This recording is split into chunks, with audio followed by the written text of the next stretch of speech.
자, 오늘 다 같이 읽으실 성경 말씀은 베드로후서 3장 1절에서 6절 말씀입니다.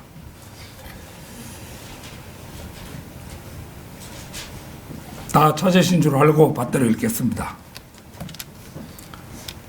사랑하는 자들아, 이제 내가 이 두 번째 편지를 너희에게 쓰는 것은 이 편지들로 말미암아 너희로 기억나게 하여 너희의 순수한 생각을 일깨워 주려 함이니, 그리하여 거룩한 선지자들이 미리 전한 말씀들과 주 곧 구주의 사도들인 우리에게 주신 계명을 생각나게 하려는 것이라. 먼저 알 것은 이것이니 마지막 날들에 조롱하는 자들이 와서 그들의 정욕대로 행하며 말하기를 그가 온다는 약속이 어디 있느냐. 조상들이 잠든 이래로 만물은 창조의 시작부터 그대로 있다 하리니, 이는 그들이 이것을 고의로 잊으려 함이라. 즉 하나님의 말씀에 의해 하늘들이 옛적부터 있었다는 것과 땅도 물에서 나왔고 또 물 안에 있었다는 것이니, 이로써 이전에 있던 세상은 물이 범람해서 멸망하였느니라. 자, 심판과 멸망의 날을 대비하라.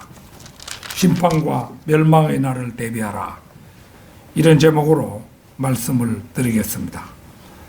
오늘의 본문 말씀은 베드로 후서가 기록된 목적을 먼저 밝히고 있습니다. 본문 말씀 1절에서 이제 내가 이 두 번째 편지를 너희에게 쓰는 것은 이 편지들로 말미암아 너희로 기억나게 하여 너희의 순수한 생각을 일깨워 주려 함이라고 한 것이 바로 그것입니다. 여기서 순수하다는 것은 사람의 그 생각이나 사람의 행동으로 조금도 오염되지 않은 상태를 말합니다. 따라서 순수함은 주 예수 그리스도에 대한 모든 말씀이 사실 그대로 언급되고 가르쳐질 때 유지됩니다. 아무리 위대한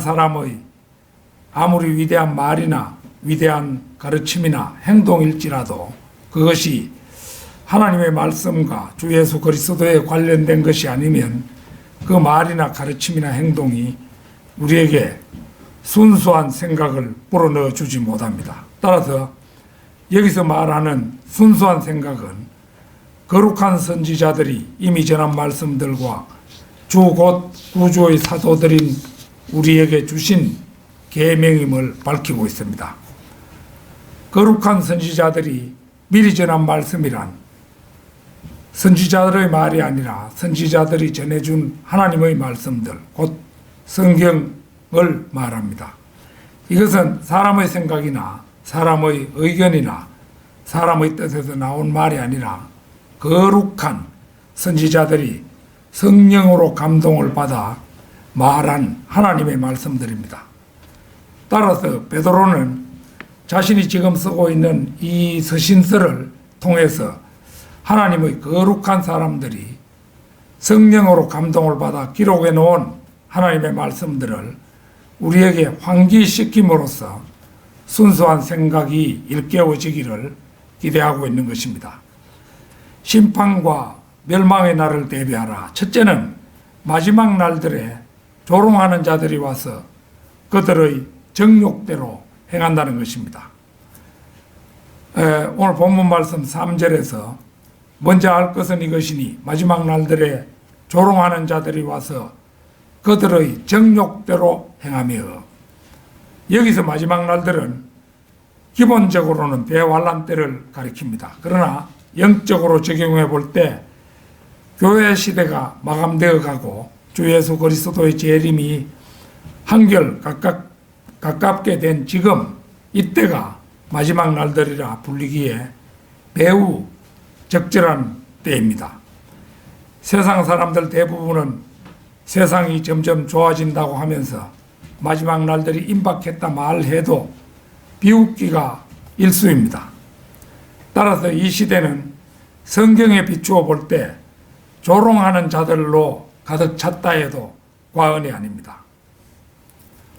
하나님께서 섭리로 보존하신 유일한 성경인 킹 제임스 성경을 조롱하고 뜯어 고치기 시작한 지가 이미 100년도 훨씬 넘었고, 은사주의가 성경을 극도로 왜곡하고 예수 그리스도의 신성을 부인하며 성령의 능력을 제멋대로 사칭하면서 성령을 농락하고 하나님을 모독한 지도 벌써 반세기가 넘었습니다. 베드로는 1900여 년 전에 벌써 이것을 내다보고 이렇게 경고해 두었던 것입니다. 정욕은 세속적인 탐욕을 말합니다. 돈을 벌기 위해 가짜 현대판 역본들을 찍어내는 자들이나 이들을 옹호하는 자들, 그리고 성령을 농락하는 은사주의자들이 노리는 것이 바로 이 세속적인 더러운 이득입니다. 그들은 돈의 눈이 어두워 이런 짓들을 하고 있는 것입니다. 그러한 자들은 돈이 안 되는 일에는 조금도 관심이 없습니다. 그들은 구원받지 못한 죄인들의 혼에도 관심이 없고 지옥에도 관심이 없으며 예수 그리스도의 다시 오심에도 관심이 없습니다. 그들은 어리어리한 교회 건물과 돈지갑을 들고 교회에 몰려드는 수천 명이 넘는 출석교인 숫자와 자신이 살 화려한 저택과 고급 승용차 따위에만 관심이 있을 뿐입니다. 그들은 돈이 되는 일에만 흥미를 갖는 것입니다. 디모데전서 6장 10절을 보면요, 돈을 사랑하는 것이 모든 악의 뿌리니 이렇게 경고하고 있지요. 모든 악의 뿌리가 곧 돈이지요. 그러나 성경은 이런 자들에게서 돌아서라고 디모데후서 3장 5절에서 충고합니다.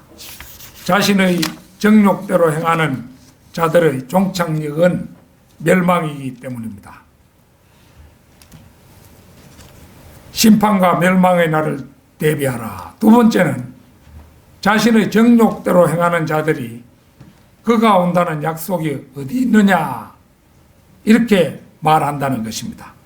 오늘 본문 말씀 4절에서 그가 온다는 약속이 어디 있느냐, 예수 그리스도가 재림한다는 그런 약속이 어디 있느냐, 벌써 그 약속 다 틀려버린 거 아니냐 이 말이죠. 그래서 이 말은 예수 그리스도의 재림을 정면으로 부인하는 말입니다. 구원받지 못한 자들이 가장 두려워하는 것들 가운데 최대의 것이 예수 그리스도의 재림입니다. 이것을 싫어하고 이것을 생각만 해도 히스테리의 정세를 나타내는 자들을 안심시키려면 정욕대로 행하는 교회 목사들이 할 일은 한사코 예수 그리스도의 재림을 부인하는 일입니다. 그래서 그들은 그가 온다는 약속이 어디 있느냐고 새빨간 거짓말을 해댑니다. 이것이 거짓말인 것은 신구약 성경 전체를 통틀어 그리스도의 재림을 언급하고 있는 구절들이 초림 관련 구절보다 훨씬 더 많다는 사실만으로도 입증이 되고 남습니다. 그런데도 그들은 그가 온다는 약속이 어디 있느냐 뻔뻔스럽게 이렇게 거짓말을 합니다. 이렇게 하기 위해 그들은 성경을 덮어둡니다. 그리고 사람이 지어낸 말들로 사람을 안심시키고 그들의 귀를 즐겁게 하는 말들만을 생각해내는데 골몰합니다. 그러므로 그들은 절대로 지옥을 설교하지 않습니다. 돈을 끌고 모으는 데에 지옥 이야기는 절대 건물입니다. 그들은 그리스도의 재림과 심판에 대해서 극도로 말을 아낍니다. 성경이 밝히고 있는 사실들은 그들이 정욕대로 행하는데 아무 도움도 되지 못하고 오히려 방해가 되기 때문이요, 돈이 안 되는 부질없는 짓들이기 때문입니다. 그들은 그리스도의 재림을 명백하게 천명하고 있는 킹 제임스 성경을 덮어두고 조상들이 잠든 이래로 만물은 창조의 시작부터 그대로 있다고 속입니다. 이들은 이를 위해 진화론이라는 희대의 사기극을 만들어냈고 이것으로 모든 성경적 진리들을 쓸어내는 데 전념합니다. 진화론자들은 오늘의 하늘과 땅은 창세기 1장 1절의 하늘과 땅 그대로 변함없이 지속되어 왔다고 가르칩니다. 그래야만 거기에 살고 있는 모든 생물들이 점진적으로 진화되어 왔다는 거짓말이 성립될 수 있기 때문입니다. 아메바 상태의 단세포 동물이 현재와 같은 복잡한 구조의 다세포 동물로 진화해 왔고, 원숭이가 인간으로 진화하는 과정을 부단하게 밟아오려면 창세기 1장 1절에서의 하늘과 땅은 그대로 존속하여 지구 환경만을 그때그때 조금씩 바꾸어 준 것이어야만 하는 것입니다. 따라서 모든 생물들을 몰살시킬 만한 대격변이 지구에 일어났다면 진화는 설명될 수가 없는 것입니다. 그러나 성경은 절대로 그렇게 가르치지 않습니다. 만물은 창조의 시작부터 그대로 있지 않다는 게 성경의 가르침입니다. 창조의 시작은 창세기 1장 1절을 말씀합니다. 태초에 하나님께서 하늘과 땅을 창조하셨느니라. 그 이후로 세상은 몇 번의 재앙으로 크게 변했습니다. 성경이 암시하는 첫 번째 재앙으로 땅은 형체가 없고 공허하며 어두움이 깊음의 표면에 있으며, 이 창세기 1장 2절에 나오는 말씀이죠. 그래서 1장 2절은 1장 1절의 창조 이후 큰 재앙이 있은 다음의 상태입니다. 창세기 1장 3절은 하나님의 재창조에 의한 새로운 시작입니다. 현재의 모습을 지닌 인간도 창세기 1장 27절에 이르러서야 비로소 등장합니다. 이것은 사람의 생각이 아니라 순수한 생각으로 킹 제임스 성경으로 돌아가 성경을 성경으로 해석할 경우에만 발견되는 진리입니다. 이것을 하나님을 믿지 않는 자들에게는 이 비밀은 감추어져 있죠. 정동수가 펴낸 킹 제임스 험정력은 창세기 1장 28절에서 다시 최후구를 변개시킴으로 해서 재창조의 진리를 없애버리는 바람에 성경의 많은 진리들을 알지 못하게 했고, 마귀가 창조된 시기, 두 번의 홍수, 인간의 자유의지와 마귀의 역할 등의 중요한 진리들이 흑암 속으로 다 사라지게 만들었습니다. 성경은 고린도전서 1장 20절 한번 찾아보겠습니다. 고린도전서 1장 20절.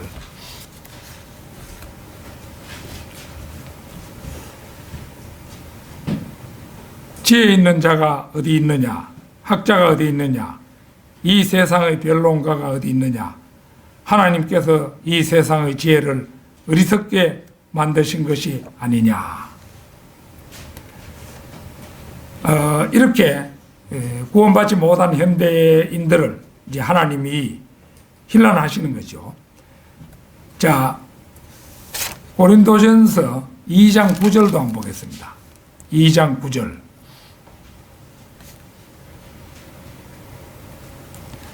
그러나 기록된 바와 같으니 하나님께서 자기를 사랑하는 자들을 위하여 예비하신 것들은 눈으로 보지도 못하였고 귀로 듣지도 못하였으며 인간의 마음속에 들어온 적도 없었느니라 한 것이라.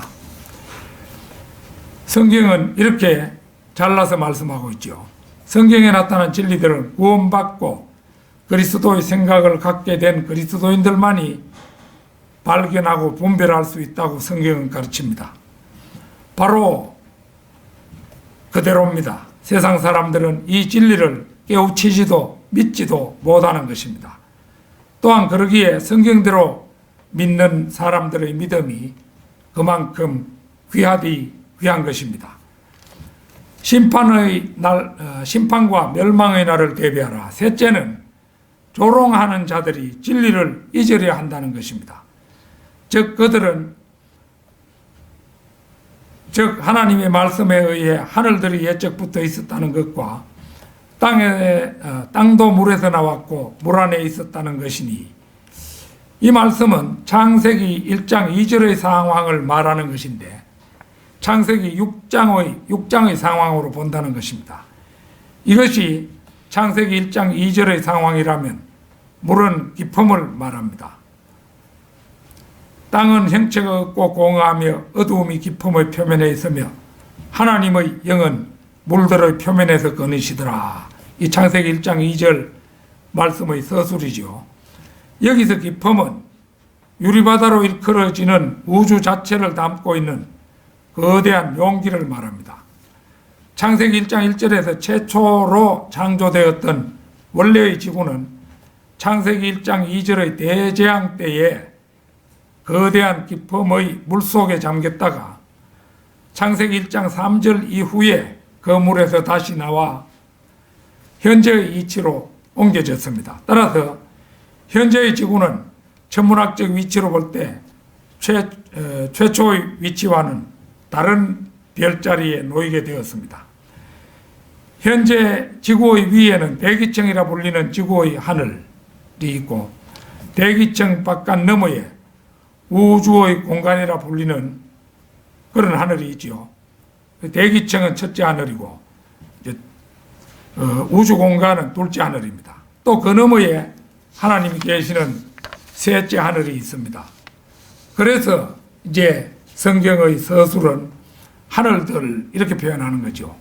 이 복수 표현이 매우 중요합니다. 복수 표현을 변개된 성경들은 안 하고 있죠. 하나님께서는 창세기 1장 6절 7절에서 창공을 만드셨고 이 창공으로 물들에서 물들을 나누셨으며 창공 위에 있는 물들에서 창공 아래에 있는 물들로 나누셨습니다. 말하자면 둘째 하늘 위에와 아래에 물들이 있는 것입니다. 그러니까 둘째 하늘 위에 그리고 셋째 하늘 밑에 그 사이에 결국은 물들이 있죠. 창공 위에 있는 물들이 곧 유리바다라고도 불리는 깊음입니다. 물들 가운데 나타난 창공은 해와 달과 별들과 은하계를 내포하고 있는 거대한 우주 공간입니다. 하나님의 보좌는 둘째 하늘 넘어 깊음의 그 표면 위에 있습니다. 이 깊음의 표면 위에는 원래 어두움이 있었습니다. 하나님께서는 또 빛을 창조하시고 그 빛을 어두움에서 나누셨습니다. 그리하여 어두움은 빛에서 분리되어 깊음의 표면 아래로 내려갔고 빛은 깊음의 표면 위에 거하도록 나뉘게 된 것입니다. 우주 공간은 바로 그래서 암흑세계입니다. 사탄은 이사야 14장과 에스겔 28장 및 욥기 38장 등에서 셋째 하늘에서 쫓겨나 깊음의 물속 어두움에 갇히게 된 것입니다. 진화론자는 성경이 제시하는 진리를 고의로 잊으려 하는 자들입니다. 이들은 성경의 진리들에 대해 자신들의 무지와 불신을 감추기 위해서라도 고의로 잊지 않으면 안 됩니다. 그래서 오늘 본문 말씀은 이는 그들이 이것을 고의로 잊으려 함이라 이렇게 말씀합니다. 그렇다면 이들이 고의로 잊으려 하는 이유가 무엇일까요? 그것은 하늘들이 예적부터 있었다는 것과 땅도 물에서 나왔고 물 안에 있었던 것이 하나님의 말씀에 의해 그렇게 되었다는 것을 믿을 수가 없고 또 믿기가 싫기 때문입니다. 이러한 현상들이 하나님의 말씀에 의해 이루어졌다는 사실을 믿으려면 창세기 1장과 2장에서 말씀으로 만드신 하나님의 창조부터 받아들여야 하는데 진화론을 옹호하는 그들로서는 도저히 용납할 수가 없는 것입니다. 그리하여 고의로 이것을 잊으려고 발버둥 치는 입장에 처하고 만 것입니다. 진화론은 순전히 성경과 하나님을 부인하기 위해 만들어진 가설적 허구입니다. 그것은 결코 객관적 증거로 입증되는 과학이 아닙니다. 이것은 하나님의 존재와 그분의 창조를 인간이 믿지 못하도록 하기 위한 사탄의 속임수에 지나지 않습니다. 따라서 진화론은 과학이 아니라 하나님을 대적하기 위해 발명해낸 사탄의 종교인 것입니다. 그런데 세상 사람들은 진화론이 과학인 줄 알고 있죠.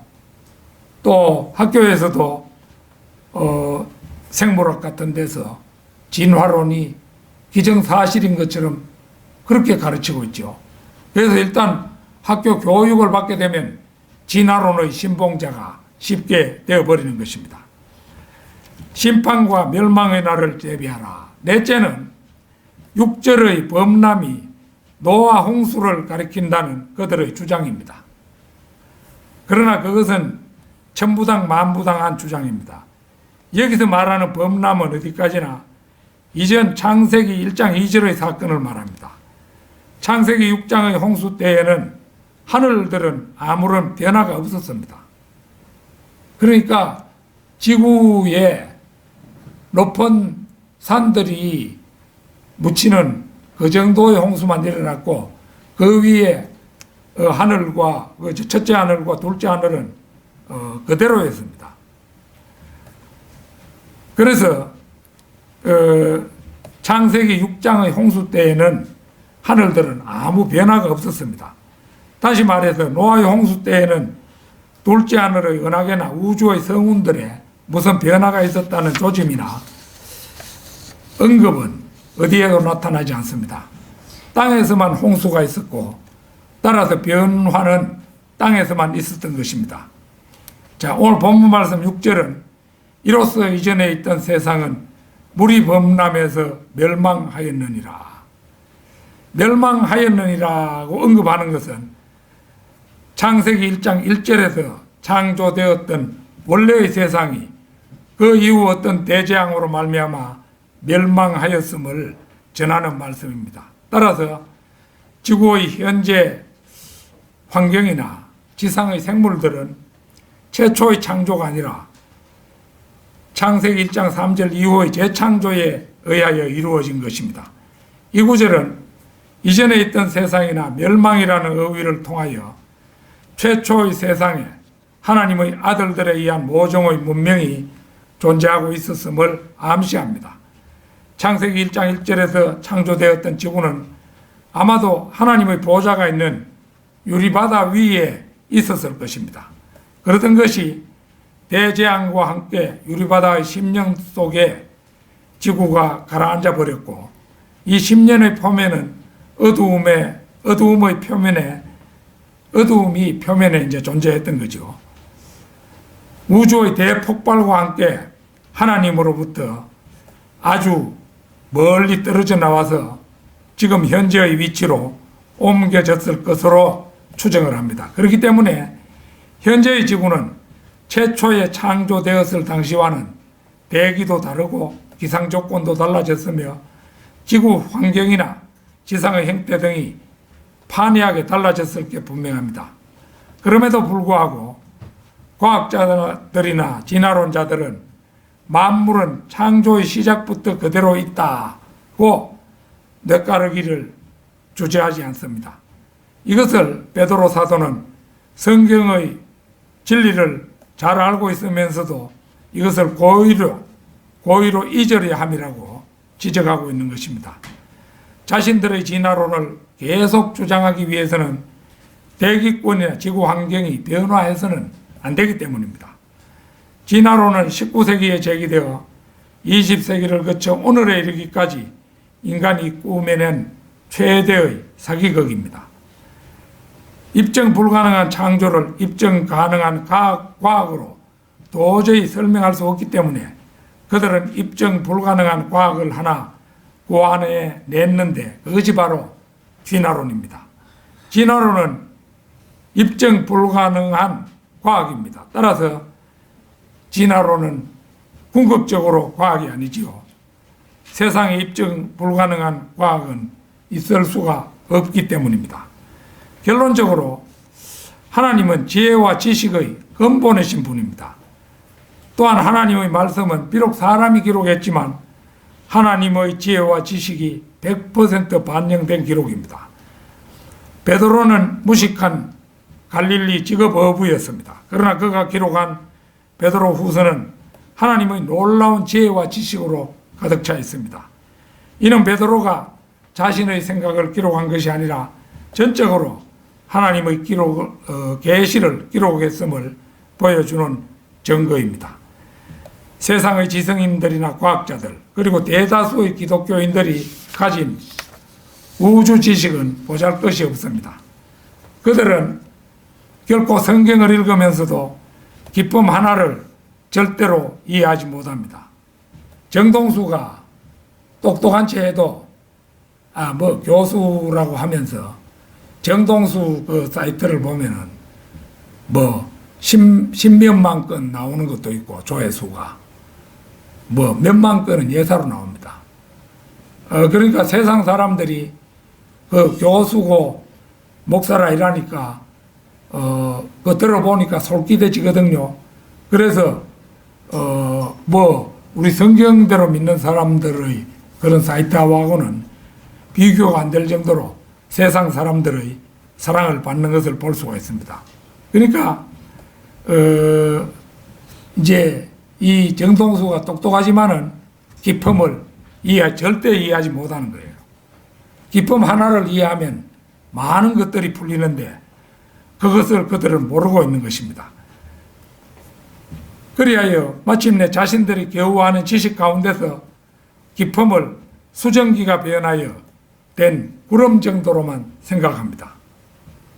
그렇게 되다 보니 결국은 해와 달과 별들이 구름과 지표면 사이에 있게 되는 우스꽝스러운 주장을 하기에 이르러서 현대 과학도 조롱거리가 되고 말았습니다. 내가 지난주에도 한번 얘기했습니다만 김명현이라는 그 사람도 대학 교수 모양인데 창조에 대해서 이것저것 많이 해놨어요. 해놨는데 그 기품이라는 말이 나오니까 그만 지하수라고 그 사람은 생각하는 거예요.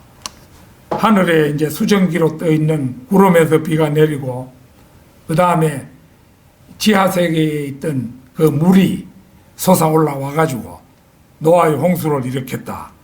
이런 정도로 풀이를 하는 겁니다. 이제 이 기품을 이해하지 못하면은 아주 무식해지는 겁니다. 그래서 이제 세상의 과학자들이 그러면은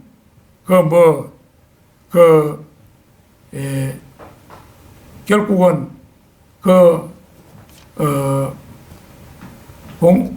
하늘에 있는 수증기와 그 다음에 그것 사이에 이제 해달 별이 떠 있는 그런 것이 되지 않느냐 이렇게 조롱을 하고 있는 것입니다. 그러고서도 스스로의 무지를 깨닫기는커녕 급기야는 성령을 기록하신 성령님께서는 현대의 과학적 인식이 부족하고 그 용어에 서툴러서 비유적 형상화에 의존하여 시적 묘사를 하다 보니까 이제 부득불 이렇게 말씀하신 것이니 양해해 달라고 변명하기까지 한다는 것입니다. 이 얼마나 우스운 일입니까? 하나님은 전지전능한 분으로 인간이 아무리 발전하는 과학시대를 이룬다고 해도 하나님의 그 지혜에는 미치지 못할 것이 뻔한데 자기들이 성경을 잘못 해석해 놓고 세상 사람들로부터 비난을 받으니까 성령님께서 현대의 과학에 대한 인식이 부족해서 그렇다. 참 말도 안 되는 그런 얘기가 되는 것이죠.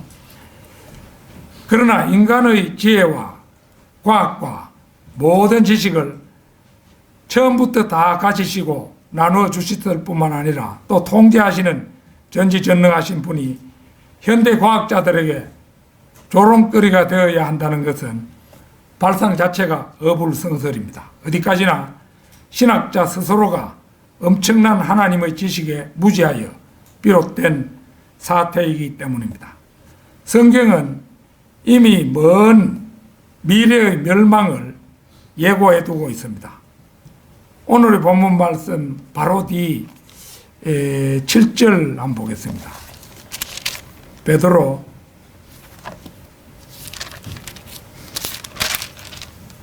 베드로후서 3장 7절입니다. 그러나 현재 있는 하늘들과 땅은 그 동일한 말씀으로 보존되어 있으되 경건치 아니한 자들의 심판과 멸망의 날에 불사르르고 간수되어진 것이니라. 우리 인생이 영원하지 않듯이 세상 또한 결코 영원한 것이 아닙니다. 아무쪼록 경주성경 침례교회 모든 성도들은 날마다 성경을 읽어서 하나님의 높고 오묘한 우주의 지식과 또 지혜의 눈이 열리기를 바랍니다.